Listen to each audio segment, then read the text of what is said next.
यदि आप स्टूडेंट हैं और college, university, medical colleges, engineering college में पढ़ना चाहते हैं, बड़े सपने पालना चाहते हैं, यदि आप पेरेंट्स हैं या भावी पेरेंट्स हैं, अपने बच्चों को school, college, university, medical colleges, engineering college में पढ़ाना चाहते हैं, बड़े सपने देखना चाहते हैं, मैं भारत की बात कर रहा हूँ, भारत के विश्वविद्यालयों और इंजीनियरिंग कॉलेजेस और मेडिकल कॉलेजेस के बारे में बात कर रहा हूँ। तो ये वीडियो आप ज़रूर देखिएगा और लोगों को दिखाइएगा भी, क्योंकि इन संस्थानों में, भारत में आप जब जाएंगे या आपके बच्चे जब जाएंगे तो यहाँ बहुत सारे ऐसे लोग, अधिकारी, आपके छात्र, प्रिंसिपल, डायरेक्टर, वाइस चांसलर भी हो सकते हैं, ऐसे बहुत सारे लोग मिलेंगे जो जालिम किस्म के लोग होंगे, जल्लाद किस्म के लोग होंगे।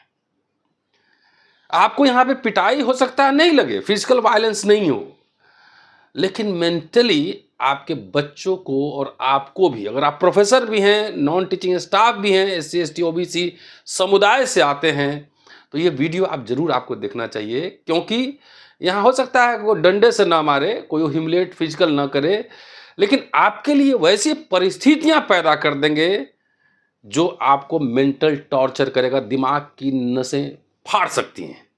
और ये मैं क्यों कह रहा हूं?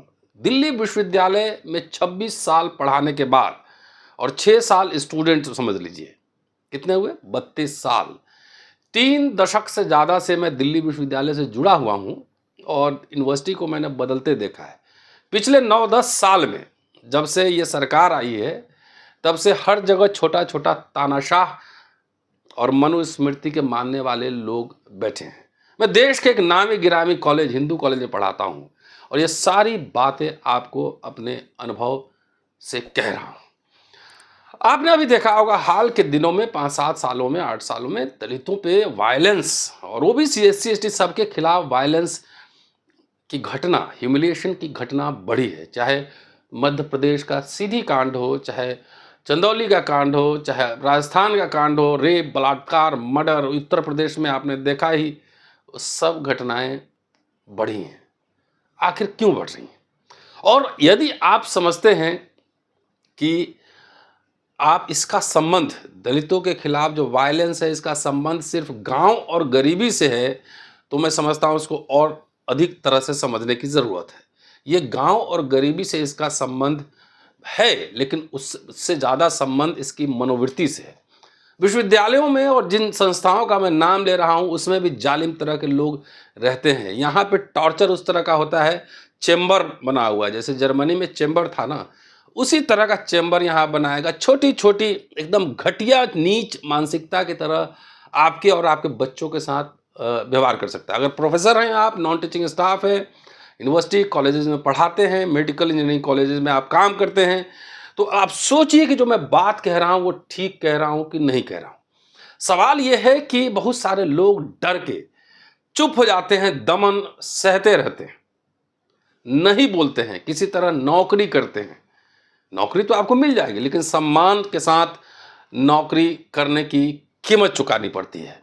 वैसे एक मेरा भी मामला है, किसी दिन प्रेस कॉन्फ्रेंस करके और अथॉरिटीज के नीचता के एक एक लेवल को विस्तार से बताऊंगा, और इसलिए बताऊंगा कि एक केस स्टडी है जिससे आप समझ सकते हैं बात की किस किस तरह की घटनाएं हो रही। मैं नहीं डर रहा, किसी अथॉरिटी से नहीं डर रहा, जिनको जो करना है वो करें, मैं अपना काम करूंगा। लेकिन ये वीडियो इसलिए बना रहा हूं कि अगर आपके साथ इस तरह की घटनाएं हो रही हैं, तो कम से कम आप हर जगह चिट्ठी लिखिए, बोलिए, प्रेस कॉन्फ्रेंस कीजिए, पब्लिक में जाइए, पब्लिकली इस मुद्दे को उठाइए। कम से कम जब लोगों के बीच जाती है बात, तो एक माहौल बनता है। संदर्भ यहाँ क्या है? संदर्भ है रोहित वेमुला, पायल तडवी, नाम याद होगा। रोहित वेमुला 2016 में हैदराबाद सेंट्रल यूनिवर्सिटी का पीएचडी स्कॉलर, उसने कथित आत्महत्या की थी। वो सांस्थानिक दमन का एक प्रतिफल था। और मंत्रियों का जो आपने भाषण सुना होगा, आपने देखा ही होगा। उसके बाद मुंबई के मेडिकल कॉलेज की पायल तडवी, वो भी मामला आपको पता होगा, लेकिन उसमें कोई अभी तक दोषी करार नहीं है, किसी की कोई जिम्मेदारी नहीं है। दर्शन सोलंकी, आईआईटी बॉम्बे, वो भी एक सुसाइड, कथित सुसाइड। किसी की जिम्मेदारी नहीं, कोई पकड़ा नहीं गया, किसी को पनिशमेंट नहीं हुआ, ऐसे सैकड़ों एग्जाम्पल्स आपको मिल सकते हैं। एक मेरा भी टसल चल रहा है, लेकिन मैं कहता हूं कभी नो नहीं कहता। जो होगा देखा जाएगा, लड़ा जाएगा, क्योंकि ये दो गांधी से जब अंबेडकर मिले थे तो उन्होंने कहा था कि mister Gandhi, it is war between civilization, कि मेरा जो संघर्ष है सभ्यता के साथ संघर्ष है, ये दो धाराओं का संघर्ष है, इसलिए भागिए मत, स्थिति का मुकाबला कीजिए और उससे टकराइए। टकराएंगे तो उसका आनंद कुछ और है, भले उसकी कीमत चुकानी पड़े। मैं चुका रहा हूं उसकी बहुत सारी कीमत, लेकिन ये केस स्टडी आपको बता रहा हूं कि पीछे हटने का नहीं, डरने का नहीं। चलिए मामला अब सीधे रोहित वेमुला की मां और पायल तडवी की मां, दोनों ने बच्चे खो दिए।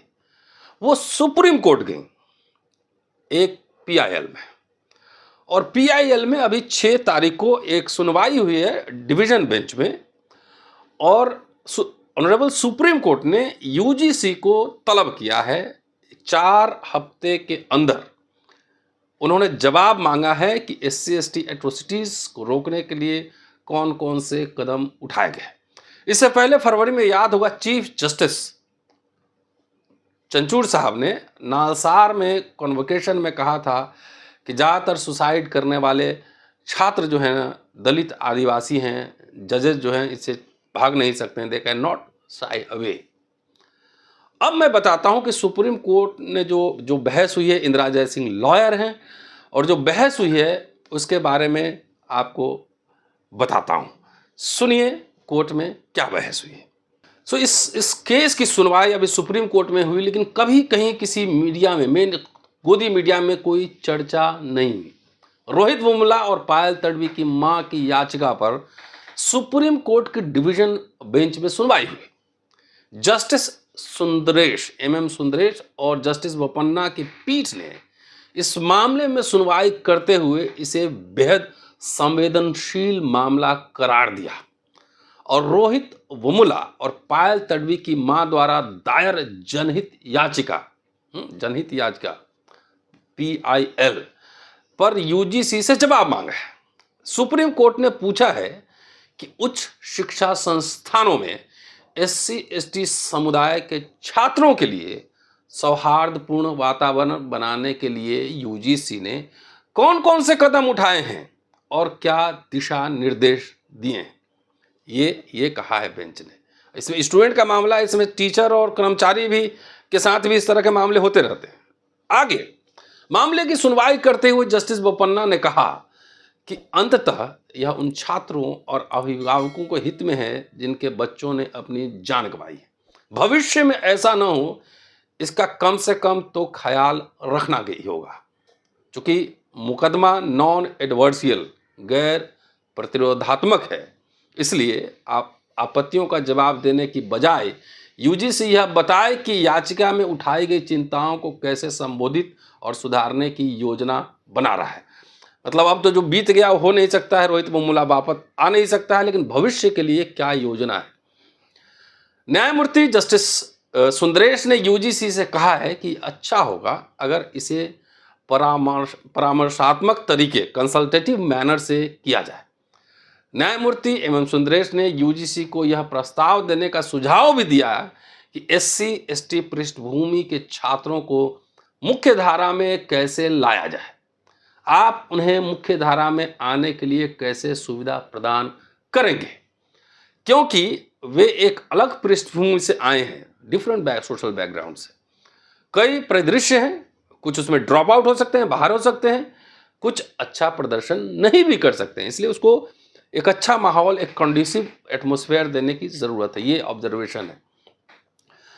जो पिटिशनर हैं रोहित वेमुला और पायल तडवी की मां, उनकी ओर से जो senior advocate supreme court Indira Jaising उपस्थित हुई, और उन्होंने बताया कि जो कैंपसेस हैं उसमें जातिगत भेदभाव की शिकायतों को दूर करने के लिए 2012 में यूजीसी द्वारा बनाए गए इक्विटी नियम, इक्विटी रूल अपर्याप्त हैं, सफिशिएंट नहीं है, और दुर्भाग्यपूर्ण है कि यूजीसी के द्वारा बनाए गए नियमों की प्रकृति, नेचर जो है बाइंडिंग नहीं है, बाध्यकारी नहीं है, मानो ना मानो का आप जो मर्जी है करते रहो, क्योंकि उन नियमों में यह नहीं बताया गया है कि इसका उल्लंघन करने पे उसके खिलाफ क्या और कैसे प्रावधान किए जाएंगे।